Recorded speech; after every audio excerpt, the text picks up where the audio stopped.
Muy buenos días, mis amados. Les saludo en el maravilloso nombre de Jesús. La frase toda la armadura, que es lo que vamos a explicar ahora, según lo que dice la palabra, viene de un pasaje en el Nuevo Testamento. Por tanto, dice: tomad toda la armadura de Dios para que podáis resistir el día malo. Y habiendo acabado todo, estad firmes. Estad pues firmes, ceñidos vuestros lomos con la verdad, y vestidos con la coraza de justicia, y calzados los pies con el apresto del Evangelio de la paz. Sobre todo, tomad el escudo de la fe, con que podáis apagar todos los dardos de fuego del maligno, y tomad el yelmo de la salvación y la espada del Espíritu, que es la palabra de Dios. Esto lo encontramos en Efesios 6, 13, 17, ¿verdad? Efesios 6, 12 dice: porque nuestra lucha no es contra seres humanos, sino contra poderes, contra autoridades, contra potestades que dominan este mundo de tinieblas, contra fuerzas espirituales malignas en las regiones celestes. Indica pues claramente que el conflicto con Satanás es espiritual, no es una lucha hombro a hombro, no es físico, ¿no? Y por lo tanto ninguna arma material, o sea, como dice también en Zacarías, ¿no? No es con espada ni con ejército, sino con su Santo Espíritu, ¿no? No podemos hacerlo de manera física, ni irnos contra personas, porque la lucha es espiritual. No se nos da una lista de tácticas específicas que él usará. Sin embargo, el pasaje es muy claro en que cuando seguimos fielmente todas las instrucciones, podremos permanecer firmes y obtendremos la victoria a pesar de sus ofensivas. El primer elemento de nuestra armadura es la verdad. Esto es fácil de entender, puesto que Jesús dice que Satanás es el padre de mentira. En Juan 8:44 dice: ustedes son de su padre el diablo, cuyos deseos quieren cumplir. Desde el principio, este ha sido un asesino y no se mantiene en la verdad, porque no hay verdad en él.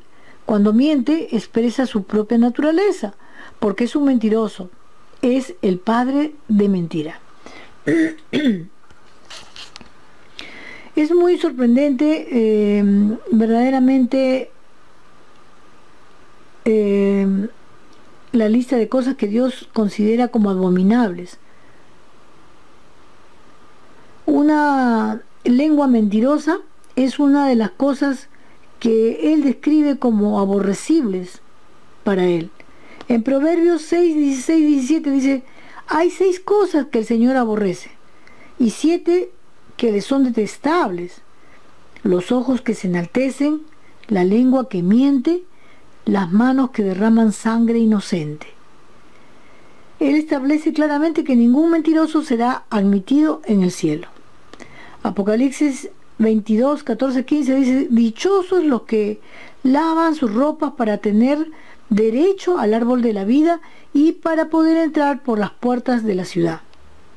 Pero afuera se quedarán los perros, los que practican las artes mágicas, los que cometen inmoralidades sexuales, los asesinos, los idólatras y todos los pecadores, pues, ¿no? Por lo tanto, somos exhortados a basarnos solo en la verdad, para nuestra santificación y liberación y para beneficio de aquellos antes quienes somos testigos, ¿no? También vemos en el versículo 14 que se nos dice que nos vistamos con la coraza de justicia.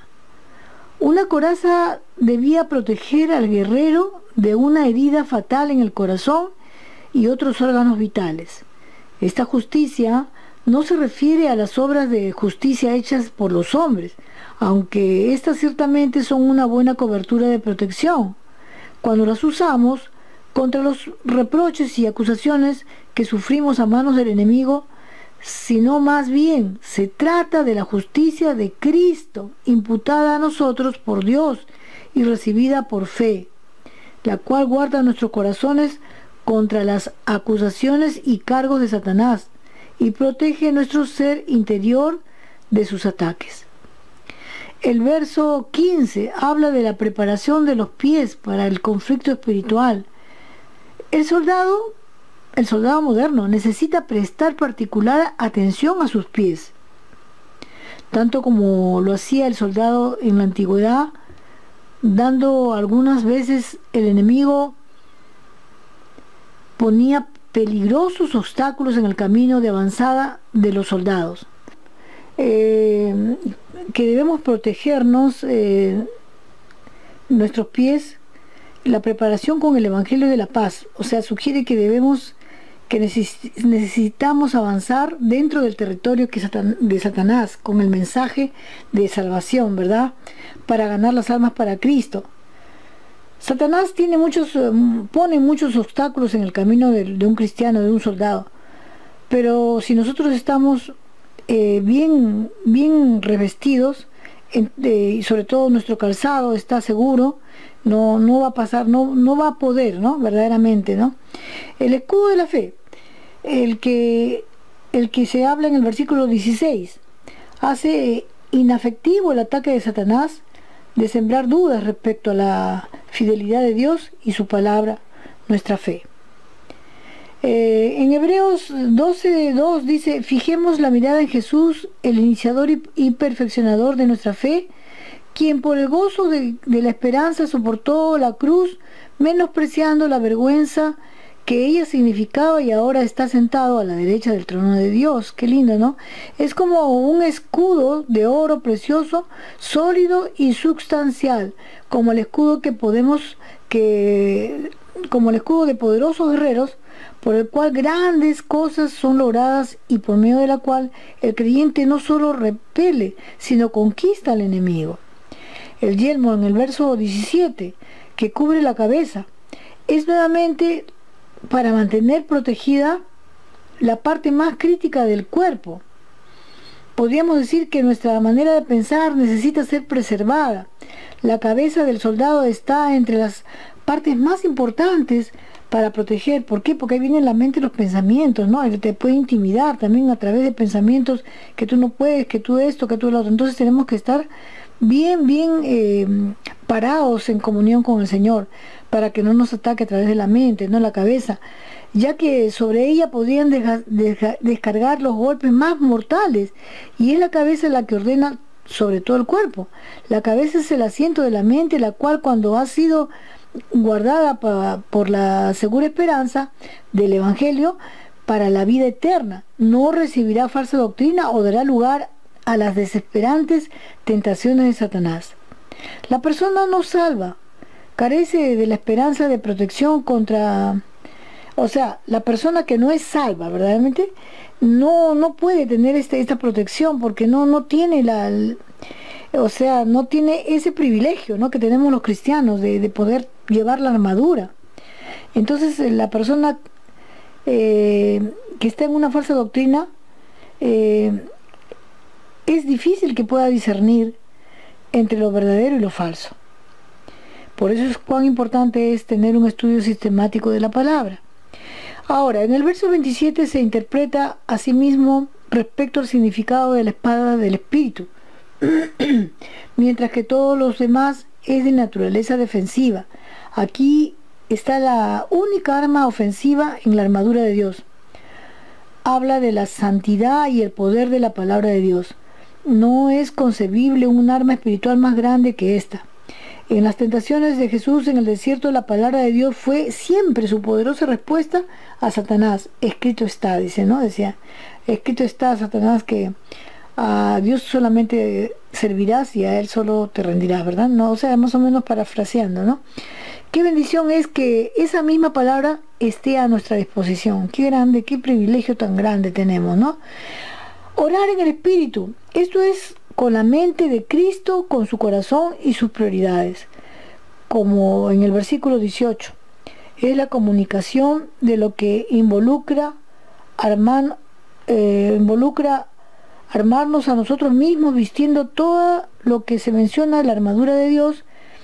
Es importante, es significativo que este pasaje de la Escritura es importante, esencial en las prioridades del ministerio, remarcando a través de las epístolas de Pablo, él sostiene que la oración es el elemento más esencial para alcanzar la victoria y madurez espiritual.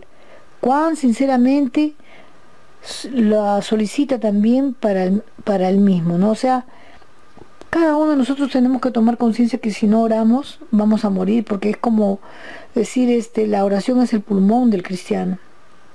Y si no tenemos oxígeno, no tenemos aire, viene a ser como el oxígeno, ¿no? Como el aire que respiramos. Tenemos que orar.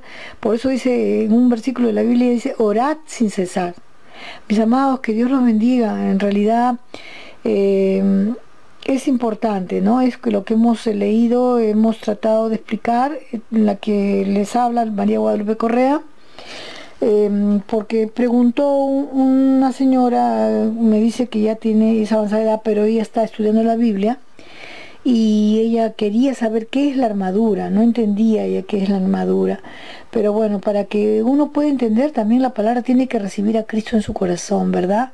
Y vaya para ti, amiguita Doris, que tú tienes que leer la Biblia, tienes que, no solamente, mejor dicho, leer la Biblia, sino que tienes que entregar tu vida a Cristo. Abre tu corazón, como te escribí, como te respondí, abre tu corazón a Cristo y dile, entra a mi corazón, perdona mis pecados, yo me arrepiento de mis pecados, yo quiero ser tu hija, lávame con tu sangre y haz tu voluntad en mi vida. Amigos, amados, que Dios los bendiga, que hasta mañana, que es domingo, yo deseo que pasen un feliz fin de semana, que no dejen de congregarse y recordar que todo lo podemos en Cristo que nos fortalece. Que Dios me los bendiga. Bye, bye.